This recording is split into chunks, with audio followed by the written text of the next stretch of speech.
Hey everybody, welcome back to my channel. It's the Metalhead Potterhead here, and today we are looking at one of my Holy Grail Harry Potter collecting finds. Let's take a look.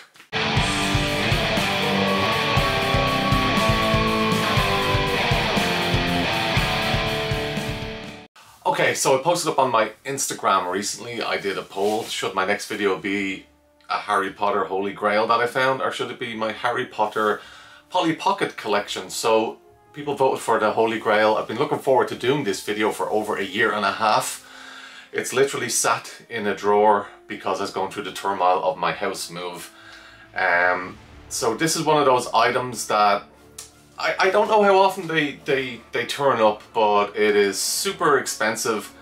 It's pretty rare, and it is an American first edition of the Sorcerer's Stone. It's the real deal. That's it right there.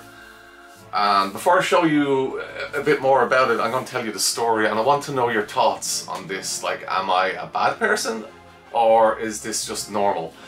I was on the IrishAdverts.ie website. It's an app on your phone, it's a website, and I always check there for Harry Potter stuff.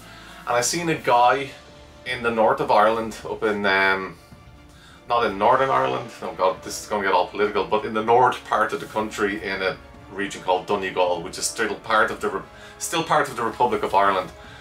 Not getting into that, but yeah, up in it's still the north of Ireland.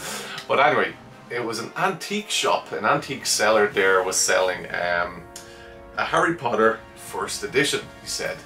Now I see people say that all the time. They're trying to make a few quid. So I responded to the art like, is this a real first edition? And I explained how to check. I explained about the number line, what you're looking for in a real first edition. It was a paperback. And he said, yeah, but you know, I can't find the book at the moment, but I do have a hardback edition. So my brain immediately thought, this, you know, if it's the real deal hardback, that's a lot of money. So I went to private message with him. I didn't want them to put the pictures up on the ad, because if anybody else seen it, they'd be straight in there. So I was willing to take a gamble without looking at the book, and said, are you sure it's a first edition, etc. He didn't show me the number line. He said, yeah, it's a real first edition. I want €50 for it. So €50 is pretty much the same as $50. So I took the gamble. I said, you know, worst case scenario, I've lost 50 quid for a book that's probably not worth much. Best case scenario, I got a genuine Harry Potter Sorcerer's Stone first edition. So I waited patiently, and 2 or 3 days later it dropped through the letterbox, and lo and behold, it is the real deal. So this is valued at around 4,000 or 5,000 euro or dollars.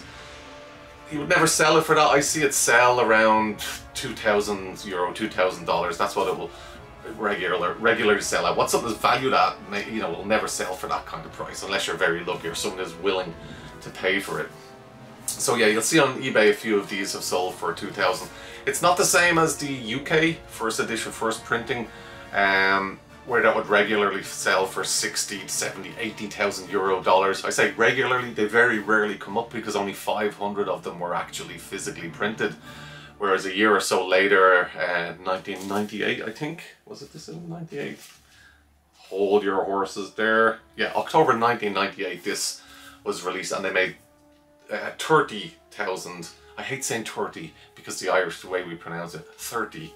I never say it like that. Anyway, 30,000, or between 30 and 35,000 copies of this were actually made and produced. So it's never going to be as rare or as hard to find as the UK edition. Nevertheless, it still goes for a lot of money. So one telltale thing you need to look for when you get an actual US first edition is the purple boards with the kind of crisscross pattern. I don't know if you can see that there. Maybe you can. That's a big one, because later editions do not have that. And if it's the book collector's version, it will be black. And then the number line is exactly this guy here that you're looking for. You can see that there. That is the number line. And this book itself, it is super clean. I would almost go as far as to say that this is in unread condition. So anyway, it came through the door, and I remember I couldn't believe my luck.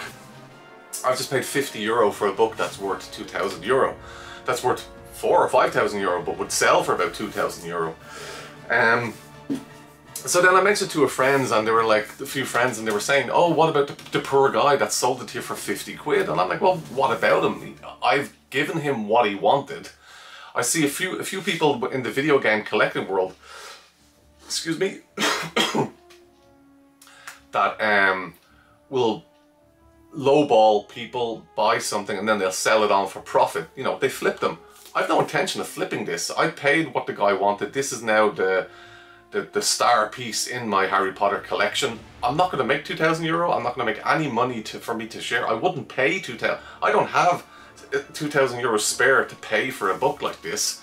This guy's meant to be an antique dealer. He's meant to know about his books, etc. He offered it to me for 50. I took him up on the offer. It was a gamble, and that's what it's worth.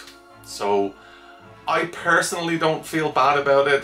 I'm not flipping it. It's going to go pride of place somewhere here in the bookcases. The room is my Harry Potter collector's room. Still a mess. It's still a work in progress.